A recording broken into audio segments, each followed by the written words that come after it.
Speaking of, no, I'm not going to start with that. Let me ease you guys in for a second. My name's Maggie Lambert. I turned 26 last year. It's a hot age. Are you all 30 and mad at me? Is that what's happening right now?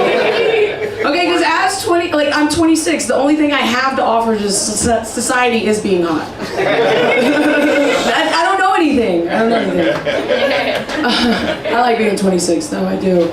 I feel like your late 20s is still viewed as really young because, like, you can keep yourself alive, you just don't really know what you're doing with that life, right? Like, I don't know if I want to have kids. And I feel like that's an okay thing to not know at 26. People typically agree with me on that. I'm not stressed. I'm not pressed. But I do know it's a ton of fun to take like 3 grams of mushrooms and go to a baby shower. Right? It's just me in the back, crumpling the wrapping paper with my hands. It feels good. Trying not to hear the kid talk to me through the womb about how God isn't real. And everything I know is a lie. And if you look at that joke real close, it's a doom joke. Thank you. Oh my God. The last time I told that joke at this festival, they all blank stared at me. I was like, did you not watch or read?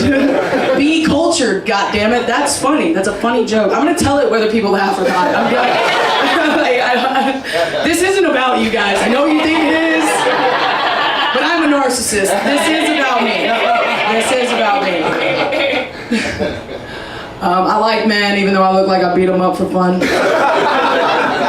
And like more specifically, I feel like I look like I beat up men to impress other women.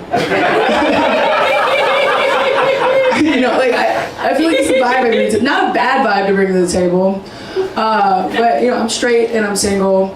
Hold your applause. And so, and with me being young, I haven't had a whole lot of serious relationships, so I'm still experiencing a lot of firsts in dating. Like for example, I saw micro penis for the first time recently. Don't be uncomfortable by it, they exist. Micro penises are funny. I'm sorry. You guys need to loosen up. Like, what? And I didn't actually see it, okay? I more like felt it, thought about everything going on in the world today, and decided I could not bring myself to act like I was gonna enjoy it. Like, and that's okay. I mean, he was nice about it, and but more importantly, the next guy that I hooked up with was a guy I'd been seeing for a while, and I looked at him and I was like, baby, I probably don't need to tell you this, but I've been ungrateful. Never disappointed, but definitely ungrateful, and I'm sorry for that. I'm still seeing him. It's been a year of me sleeping with this guy, and hear me out, I think it's just one of those things that, like, he doesn't understand that he has to ask me to be his girlfriend. Like, you have to explicitly tell me to stop sleeping with other people. I am that kind of bitch. like, until then, I'm gonna have dick in every area code I visit. That's how it works. That's how it works. You know, and I'm kind of having a hard time writing material with everything that's been happening.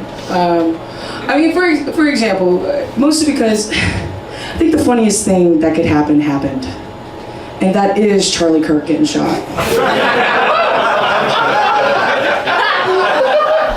It is!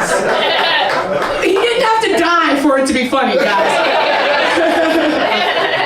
Like, I think it's crazy that, like, he believed in his right to die by gunfire. And he died by gunfire.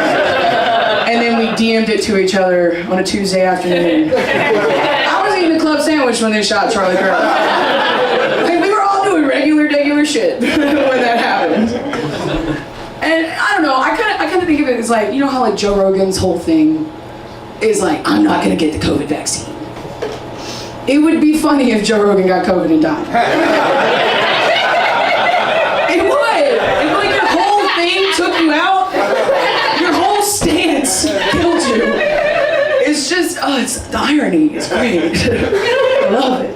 And like, look, I don't wish death on people, okay? I don't think that's right. Like, I genuinely, that's bad karma. I don't believe people should die. But like Joe Rogan, I wish what happened to Ellen happens to Joe Rogan. Like, I don't want him to die physically, but culturally, would be pretty cool. That would be pretty cool. Posted that joke online. You can imagine how men took it. I mean, it's all there. You can go watch me bully these men in my comment section to 90,000 views. But one guy told me I looked like Grimace. I don't even know who that is. I was just glad he was being creative. You know? Like, he didn't just get online to call me fat. I'm 5'10" and grew up in a small town. You can't call me fat and think it's gonna hurt me. You can't. You don't even have a profile picture. Why are you coming at me? But I told him, I said, in response, I was like, well, you look like you died and God forgot to take you.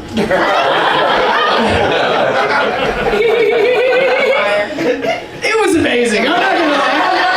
I got me like tag Rogan. I don't care. I want him to see I'm talking shit. He didn't leave Austin anyway. I told that joke in Austin, got an applause break too. I was like, crazy on your home turf. I'm throwing my dick down in your city, my guy. All the men online thought I had a dick, so I wanted to do a joke about that. Oh, they're so stupid. My name's Maggie Lambert. You can follow me on Instagram at Mags, M-A-G-Z-Z. Thank you so much for coming to New Orleans and supporting our stand-up comedy scene.